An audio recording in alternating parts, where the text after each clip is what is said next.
Sorry, right now.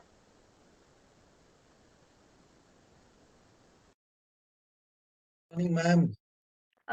Excuse me, just give me 2 minutes. There are one students waiting outside there. Right. Okay, ma'am.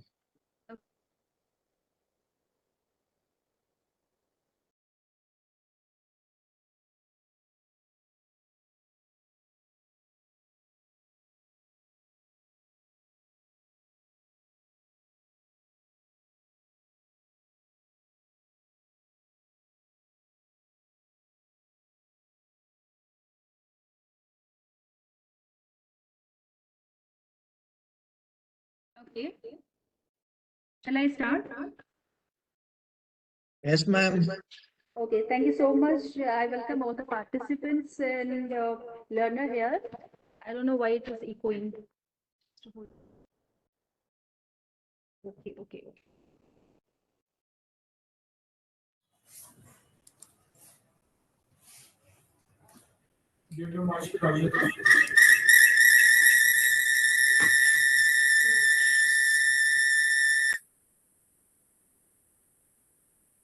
Okay. So now it's okay. Yes, ma'am. Audible. All right. Okay. Thank you so much for response. So today we have to go, just to discuss a little about the community organization that you have already gone through. So what is actually community organization, community work? Because in the first part, you have definitely gone through the basic aspects of the community, it's all elements, its dynamics and all.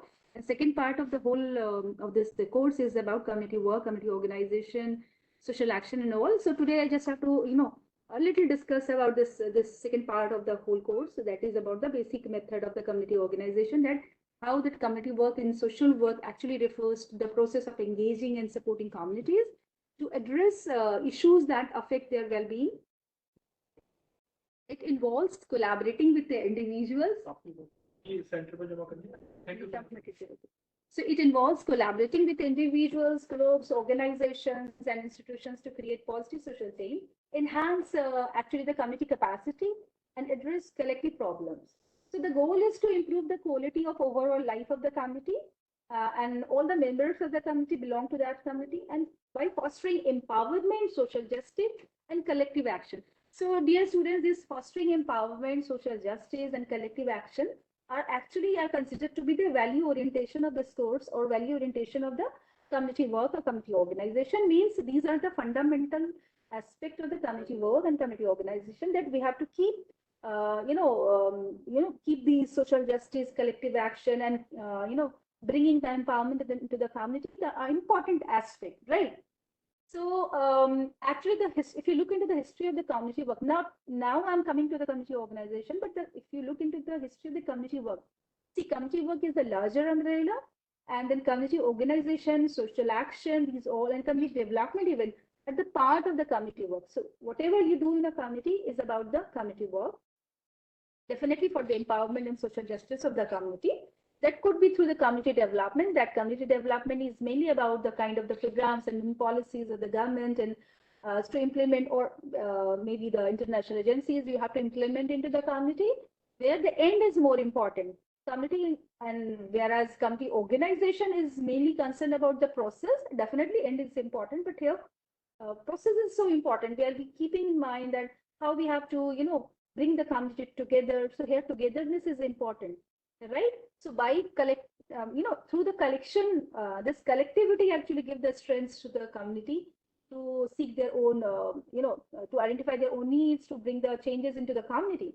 So if you look into the community work as a definition, the very first time this term of community work has been actually coined by the Gulbenkian Foundation, that in the year 1968.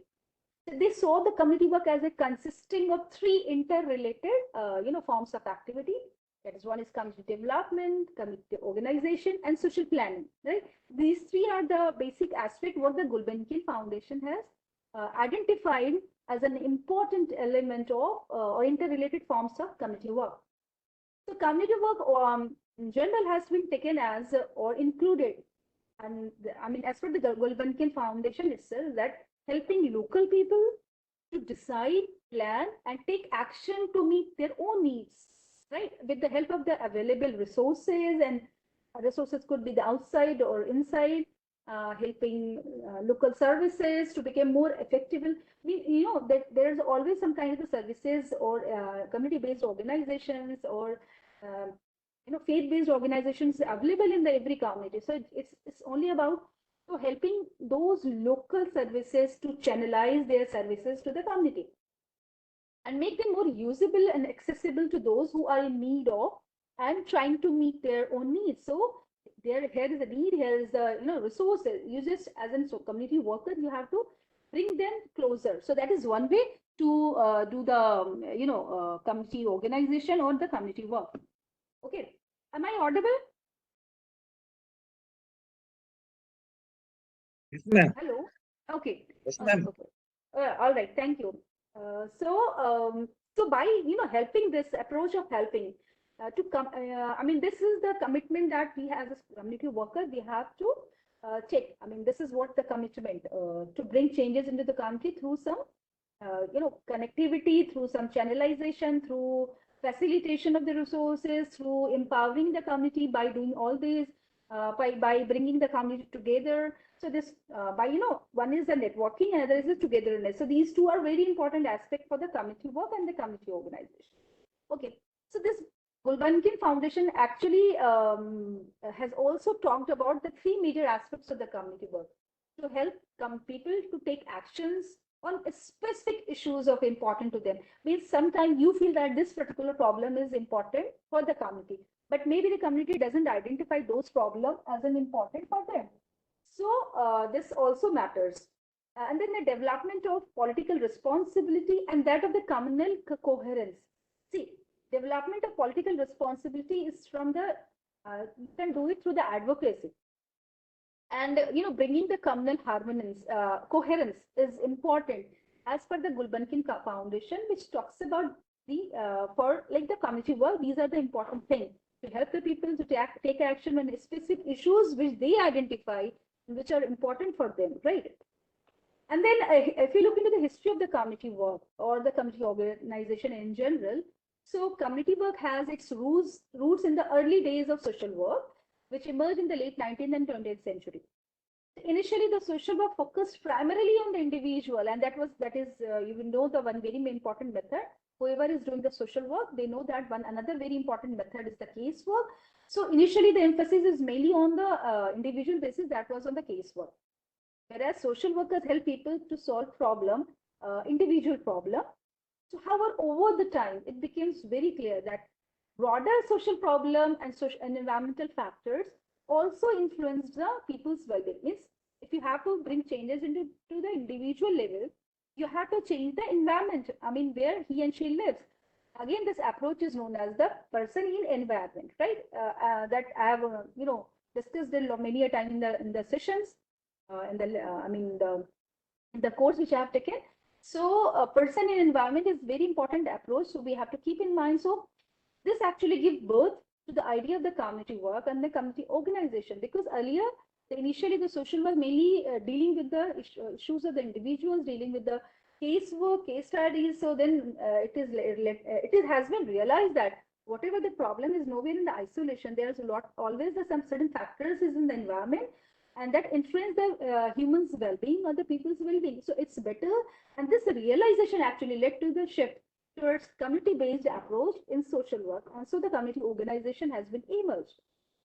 Now, if you have to divide this whole historicity, I mean, if you look into this historicity and how it has been evolved, so we can go to the early or rather late 1800s or early 1900s. So that is considered to be the early foundation years of the community work.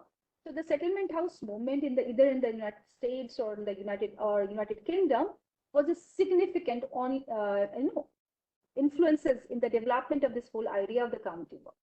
So settlement house such as Hull House in Chicago, that focused by actually initiated by Jane Addams, one very pioneer in the field of the social work, sought to address the needs of poor immigrants by providing education, housing, and social services. As Octavia Hill has been given, as in the COS, that is the community organization societies, that was the individual based mainly.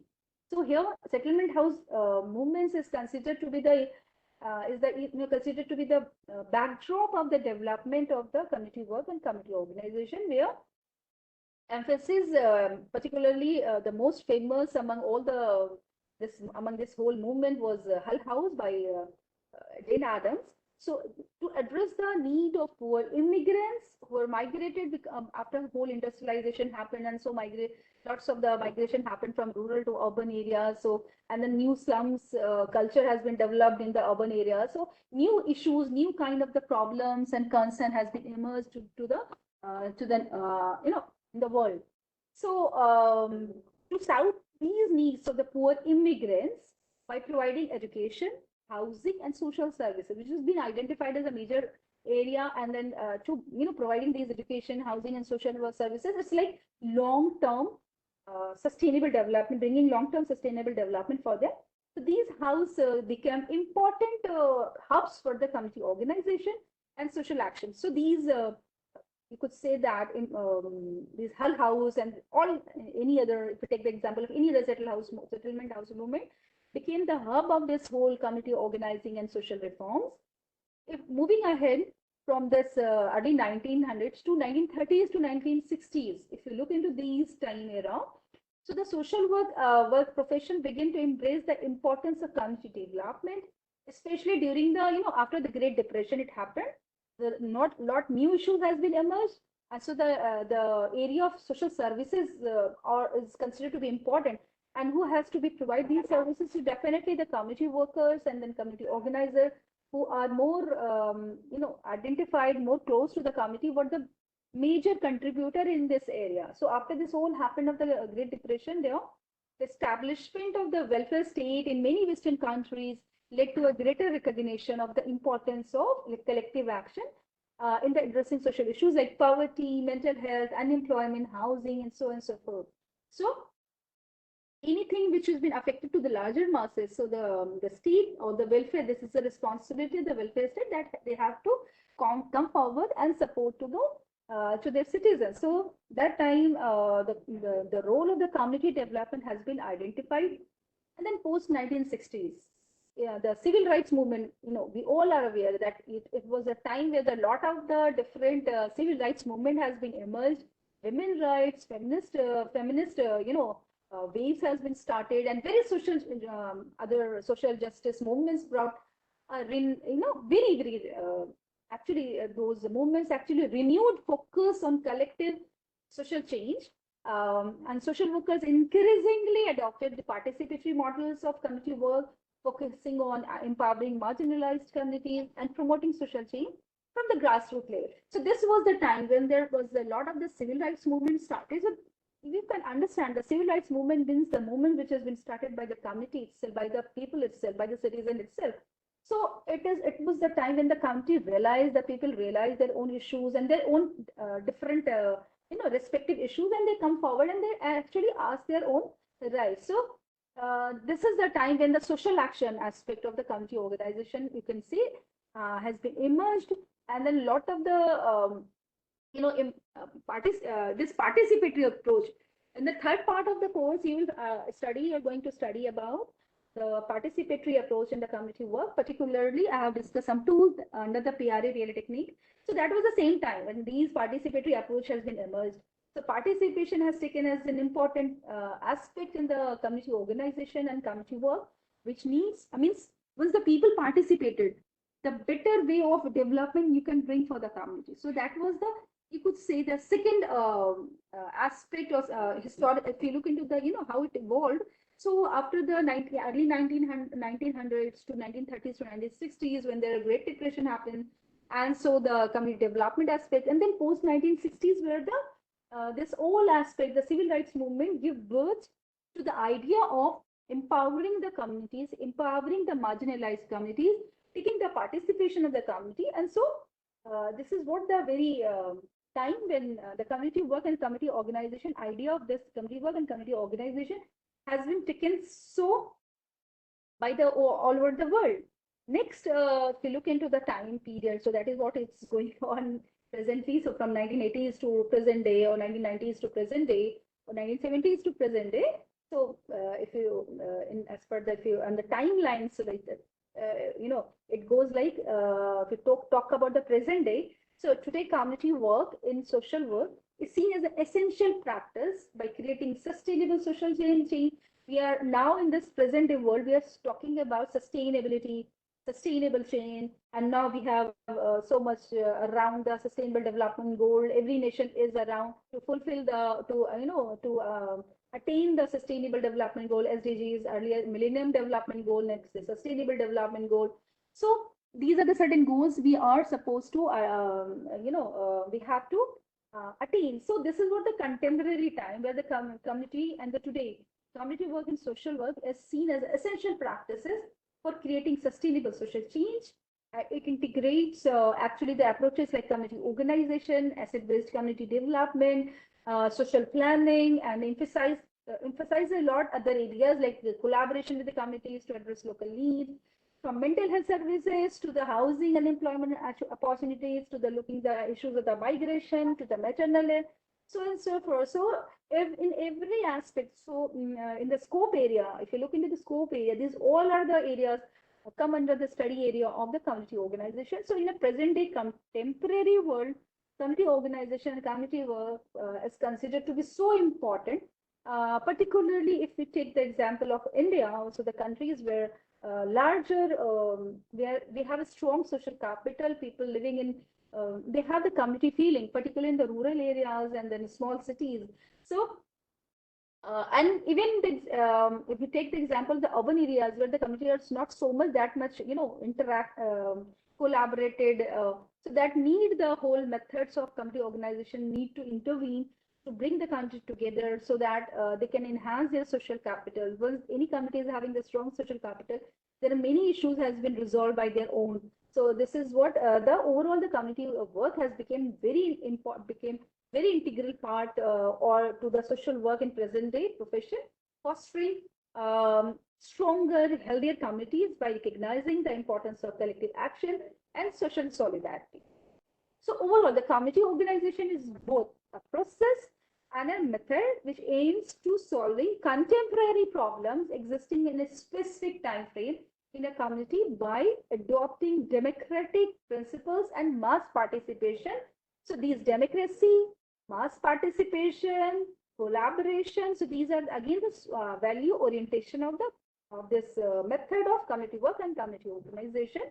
So therefore, it is a means to enable members of the communities to engage in a planned collective action in order to deal with their own requirements and issues in a sustainable basis.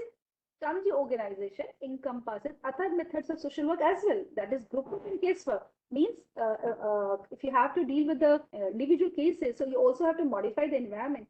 Vice versa, if you have to involve modifying the environment, you need some groups, you need some individuals to bring changes into the community. So it's a vice versa method. Every method is having, it is a continuum process. So that is also we have discussed so much in detail in the course, right? So how the one method is entry into the zone of the another method. Okay. So the social workers need to actually know the community power. For doing all these, we need to understand the community power structure. We have to understand the community dynamic. That is what we have already discussed. So if you look into the definition of the community organization, so after understanding the community work, now understanding the community organization and the historicity and then how it evolved, that we have discussed about that, how the community organization as a method evolved along with the community development, along with the social action, and so to the whole community work. So whatever we do in a community, that is about the community work, right? So now it's about the taking a few examples or few definitions. So there's hundreds of definitions, but few are considered to be the mantra in the community organization, like Murray Raw's definition, like Jack Rothman's definitions, and H.Y. Siddiqui's definition. So just like today, just to just to recall one or two definitions. So in a Jack Rothman's definition, so simple, and Chris' definition that talks about that community organization is the method of social work, definitely, that involves the development of coordination of services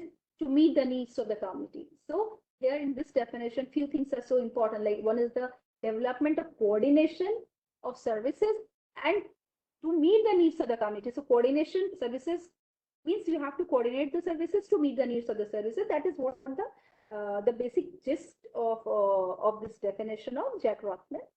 Second definition is of Murray Ross, where he talks about that community organization is a process by which, so Rothman says it's a method, M.G. Ross says it's a process, right? So it's a, in general, we call it as a method as well as a resource, as a process.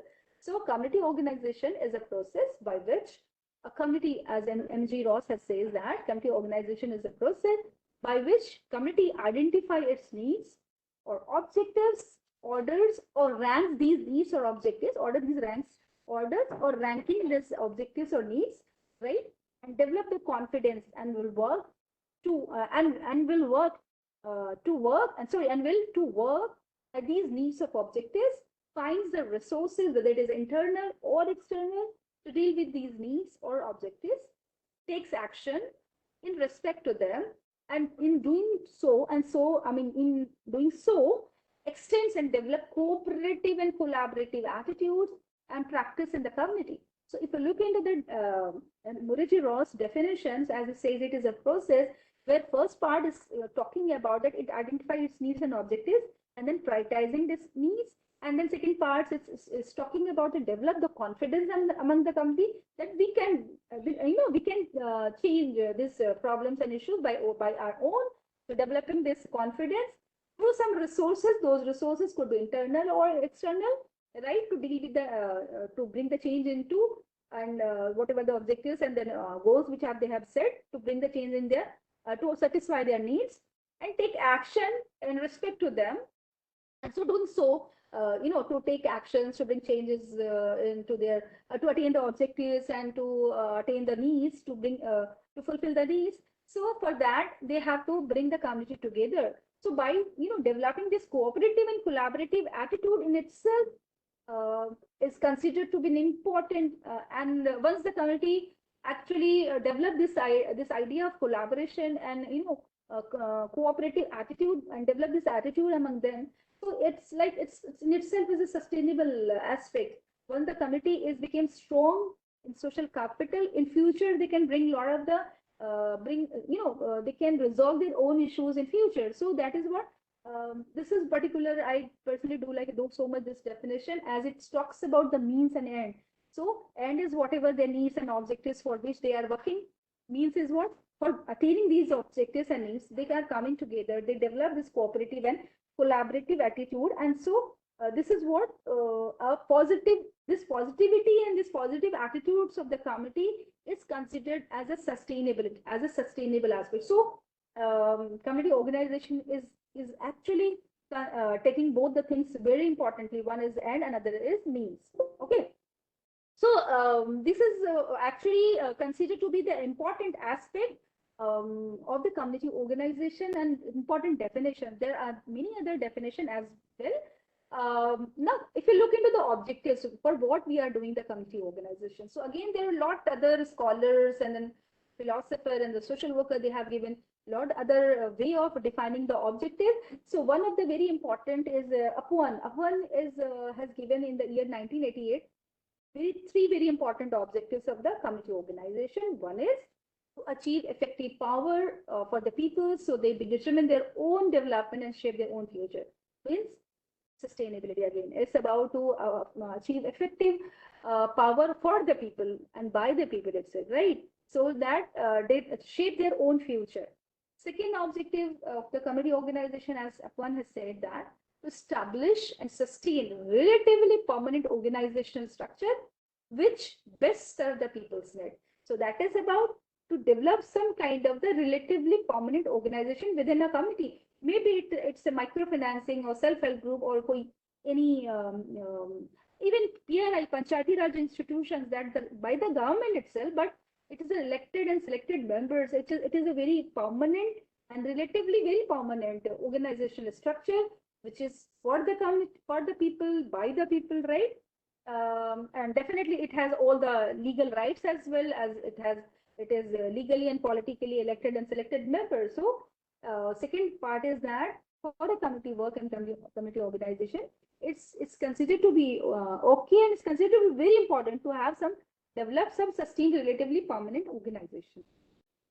Third objective is to build joint alliances that are useful to the people. Means that is about the connectivity. That is about that how you your community, you make the community more connected to the other services, to the other useful people as well. So that is about the resources. So when the community has identified the resources, maybe in future that is going to help them. So these are the three very important objectives what the Upon has talked about.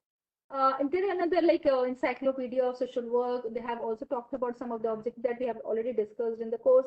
So there are other, Paul Ferrero has talked about that how this critical consciousness is important for the community work and community organization to develop the critical consciousness. This again, if you look into I mean this is as the Paul Ferrero has, I mean it's not a social worker directly, but as an educationalist, he talked about this how this critical consciousness is important, and definitely this particular aspect is important, and that has to be incorporated in the field of social work.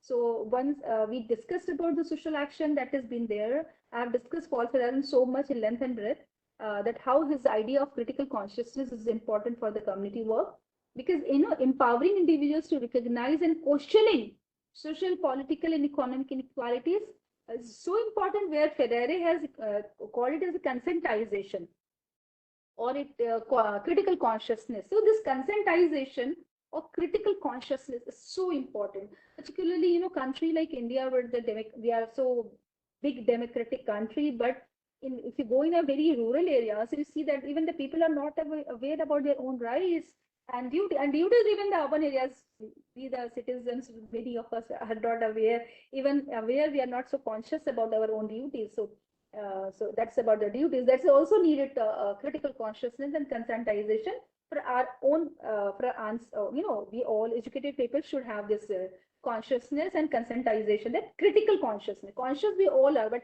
critical consciousness is so important. But if you go in the rural areas, even they are for their own rights, they are not conscious. So forget about the duties for them, but they are not aware about many a time of their own rights. So this critical consciousness, this recognition of their own rights and questioning, and then political and economic inequality, they must be aware about that this is somehow is inequality. So many times it happened that even in taking the example of the gender, so in the slums areas, in the rural areas, I have done a lot of the surveys and worked with those many times with the women on different issues.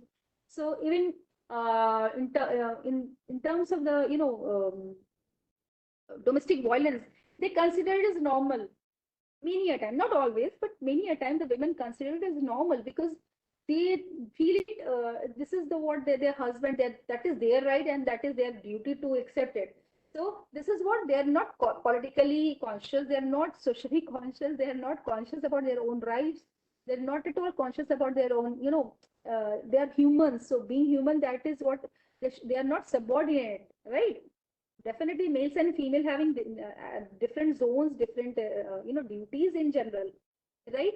I'm not going to discuss about the whole gender and sex division, that we born with certain sex and the gender is around the social construct. So that is somehow is okay. But if you take as 80% or 90% of our society and community, where the roles has been divided among males and females, so everyone is having their own role. That doesn't mean that one role is superior and the role is inferior.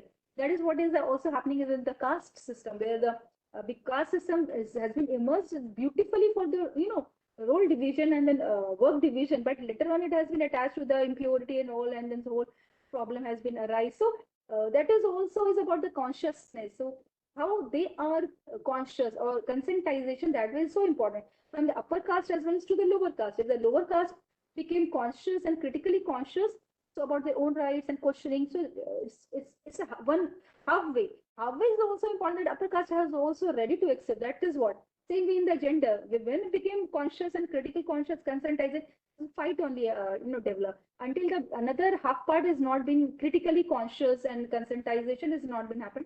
The problem is not going to solve. So this is what I have given some example of the conscientization, critical consciousness, that is so important. and that could be applied in the community. As in general, whenever you see any problem in or working with any community, so you have to see that how the community is actually critically conscious, right? So that way, there's many other has talked about I mean, not directly to the community, many others ideas and then their views, their philosophy has been brought into the community work. So one is so beautiful is about the conscientization. Then asset-based community development is another very important aspect, that is about actually is about locally to strengthen the local resources. That's very important. As Jane Addams has also talked about that promoting social integration and mutual understanding. It's so important for the community work. That is promoting social integration and mutual understanding is so important.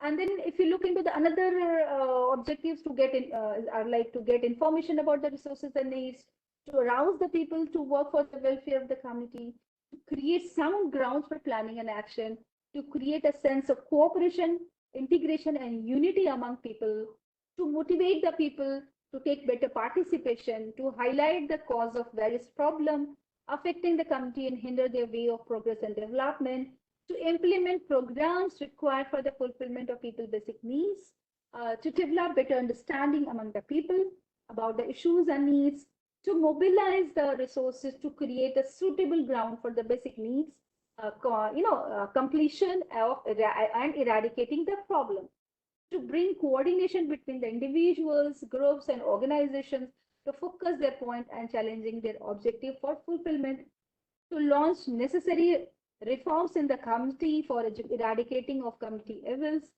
to develop democratic leadership among people through their participation in community programs, to develop the idea of ability and better thinking to work for the betterment of community, to organize the people for the promotion and progress of community, to abolish the differences among individuals, develop spirit of common interest, and sacrifice and also participate collectively in community programs, removals of blocks for growth, development of capacity to manage own, increasing the ability to function as an integrated unit. So these are some of the very important, objectives of the community work. There are another aspects of this whole methods and as a method. So in the next interacting session, maybe I'm going to discuss about the models or something related to the social action. But here, if you look into the overall the value orientation, today I'm just, as we discussed, the basic idea of the community work, historicity of the community organization. So I've many a time talked about the ideological background and value orientation of this paper. So value orientation is, please keep in mind, because hope principle, even your objectives are around the value orientation of this community organization, community work. So the value orientation, the core values that reflects in the definition of social work, as also, many a time those, I mean, talking about the social justice, collaboration, sustainability, empowerment. So these are some very important value orientation. Even the Ross lists down some very comprehensively the some article of faith that characterize the value orientation of the community organization, like essential dignity and worth of the community, believing in essential dignity and worth of the individual. So important value orientation of the community organization. Individual's potential and resources for managing his or her own life. Importance of freedom to express one's individuality. Great capacity for growth within all social beings. Individuals' right to basic physical necessities. Individuals' needs to struggle and strive to improve his or her own, life and empowerment. Individuals' right to help in time of need and crisis. Importance of social organizations for which the individual feels responsible and which is responsive to individuals' feelings. Need of social climate that encourages individuals' growth and development. Individuals' rights and responsibility to participate in the affairs of his or her own community.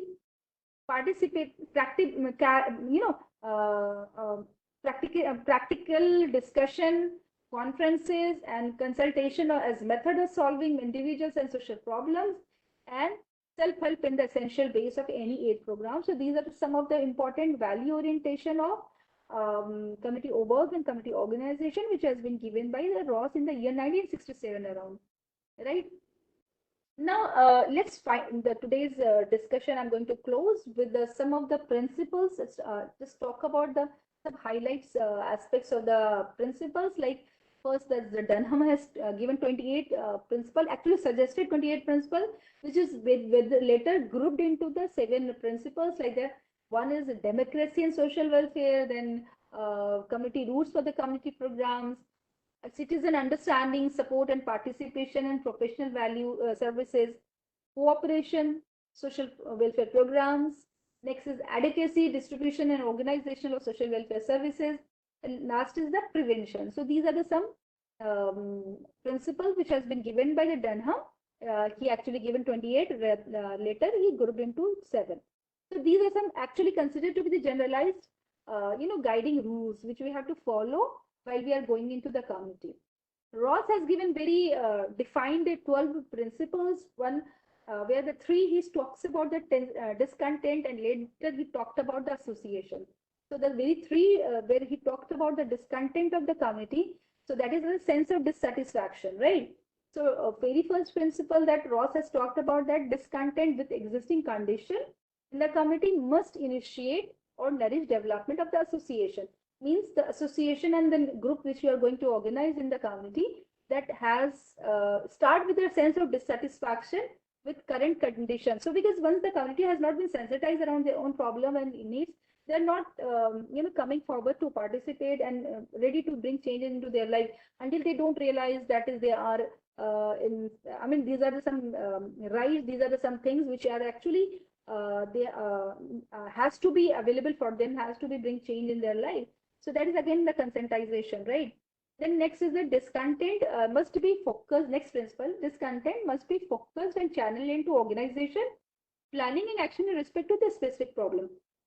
So whatever the sense of dissatisfaction in the community, that has to be focused and channeled into the, that keeping in mind, that's always have to taken as an important aspect.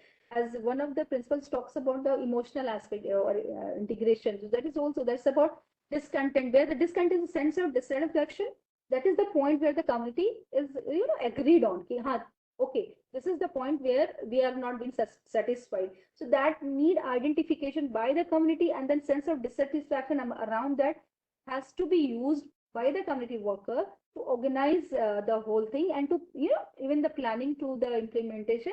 That discontent need to be discussed, that need to be keeping in mind, right?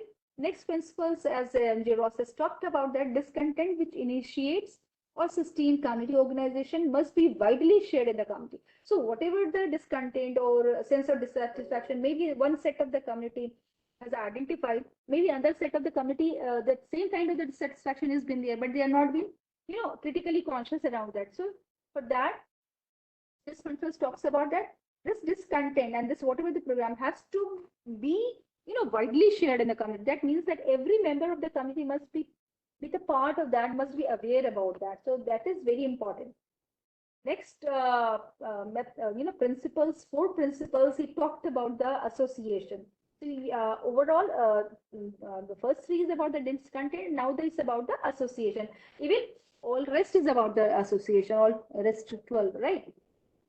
So the next one, 4th one, is about the association must involve leaders, both internal, external, both formal or informal, identified with and accepted by the major subgroups in the community. So second is about the association or the organization which you have formed in the community, in the name of the community organization, for the community work, for the community development. That is what, that it must be involve some leaders. And this both formal and informal. Maybe if you're in the rural areas, the panchayats as a formal leaders, you have to take into that groups, and and has to be accepted by major subgroups in the community. That okay, some leaders which you have, maybe the community which is majority, the scheduled caste people, but you have taken the leader from the high caste, maybe the majority is not going to accept. So community sentiment is also important, taken, that is very important, but that doesn't mean that you have to create any kind of differences. Rather, you have to taken it very beautifully and manipulate being a professional, you have to be little manipulative, not in negative sense, but in a positive sense that how you have to use your own consciousness to bring the community together by not creating any conflicting statement, but rather just have to bring them together. So next principle is about the association must have goals and methods and procedures of high acceptability. Next is the programs of the association should include some activities with the emotional content that I have already discussed, that this is very important. Sometimes it's considered to be and taken as an binding force for the committee, that emotional thing. Then the association should seek to utilize the manifest and latent goodwill which exists in the committee. Next principles is about the association must develop active and effective lines of communication both within the association and between the association and the community. Next is the association should seek to support and strengthen groups which it brings together in cooperative work. Next is the association should develop a pace of work in line and existing condition in the county. Next principle is about the association should seek to develop effective leaders. Here it's about to develop this effective leaders. And then fourth one talking about that that is what the association must involve the leader that is already there in the community. So these two leadership principles is different. So fourth one is talking about the association must involve the leaders, both formal and informal, identified within the community and accepted by the major subgroups of the community. That is what to include those.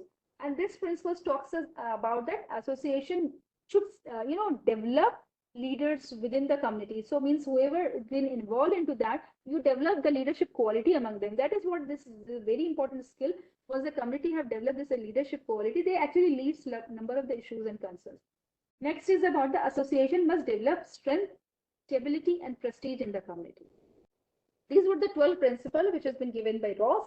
And the last thing which I'm talking about here in today's interactive session is about the last principle, which is so important from the Indian perspective given by Ishwar Siddiqui, because some situation here, definitely every country, every community is different, as every individual is different. So Ishwar Siddiqui has very intelligently has discussed about some of the principles, some of the very important guiding principles and guiding lines, which is for which guided us while going into the community. So the very first principle which Ishwar Siddiqui has given is about the principle of specific objective. Whenever you go in a community, you have to be very specific into your objective. One of the very important principle in social work in general, like principle of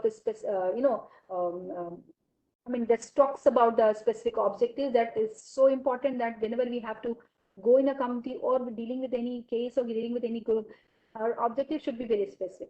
Next is the principle of planning, that you have to plan according to the objective. So whatever the objective, very specific objective, you have to plan the things into the community, that how you have to achieve that objective. Next principle is the principle of people's participation.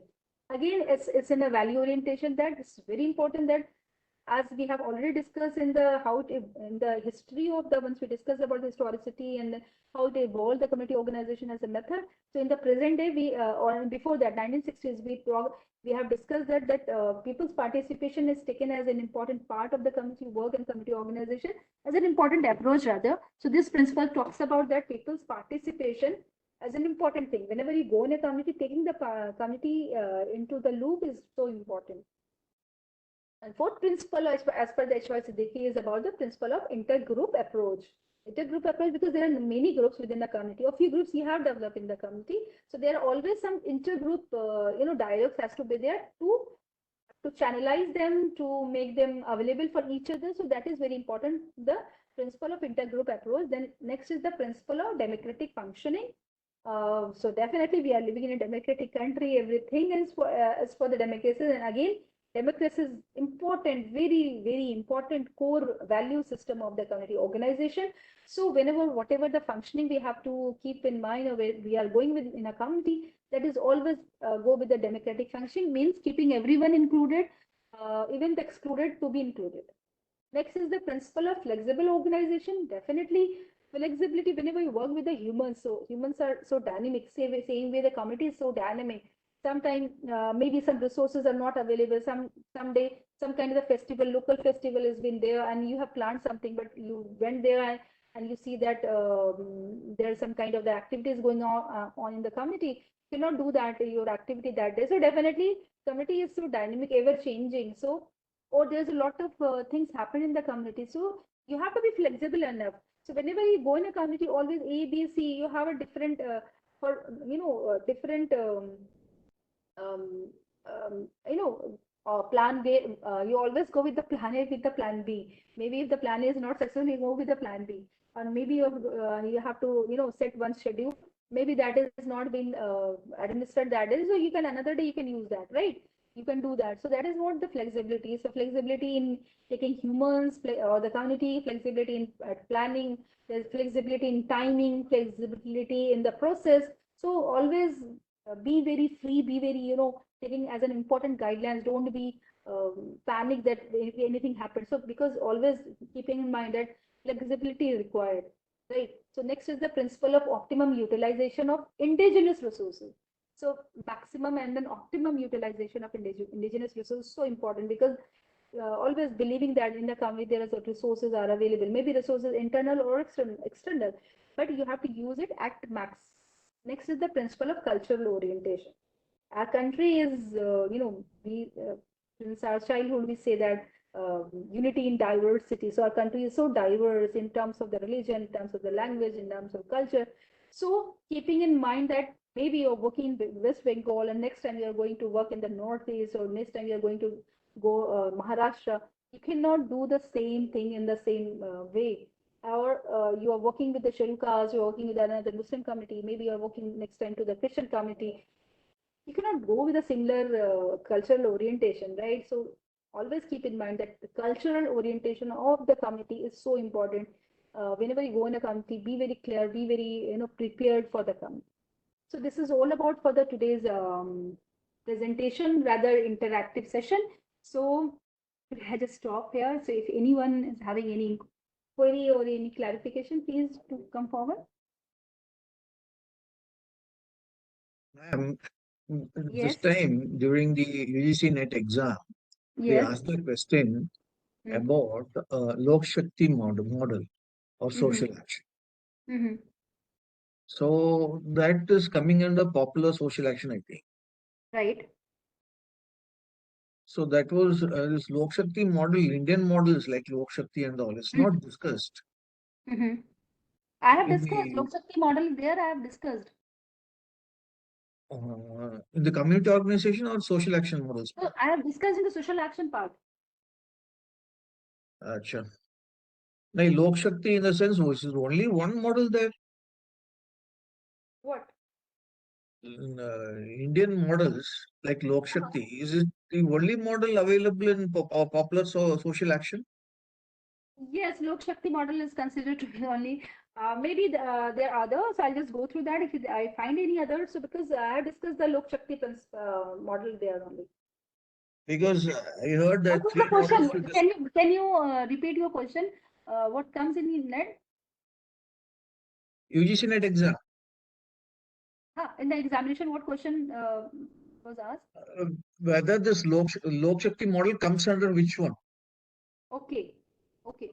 So what you have responded? Whether it comes under elitist model or populist model or Gandhian model like that. Uh-huh. So what you So responded? the NTA has given popular social action. Popular social action. Okay, and what the answer is, correct answer is? That is the correct answer, ma'am. Hmm? That's the correct answer, popular social action. Right. Okay. So It have you comes gone through under, the lectures in the social action part? pardon me? Have you gone through the this social action part of my lecture? Yeah, I have completed, I think. Mm-hmm. So see, it's about definitely it comes under the Gandhian approach, but comes under the populist model. That is correct, That's the answer they have given. right? So I was just going through that, this one lectures. Right. That time I couldn't get that Lok Okay. Shakti model being Yeah, discussed. I have That's what discussed. Please. Once you have been there, in social action, so there I have discussed. I mean, this all the popular social action model. Then I've discussed this whole direct mobilization model, popular social action model. Then I discussed the Lok Shakti model as one of Dialectic model and all. yes, yes, I have discussed. Yeah, you have discussed that, but I couldn't follow that this one. Anyway, again I will watch the videos. Okay, you just go through that. Yes, ma'am. Okay, thank you. Welcome, ma'am. So, is there any other question, or should I leave? Oh, thank you, ma'am. Thank giving us a lecture. Thank you so much. I mean, every time when any student, any learner asks the questions, it makes things more lively. Otherwise, it's just one way. I really don't like one way kind of communication. Thank you Ma'am. to you too. Okay, ma'am. Thank you so much. Okay. Thank you so much. Now I am leaving this session with all the best to all the learners for the future. Okay. Thank you.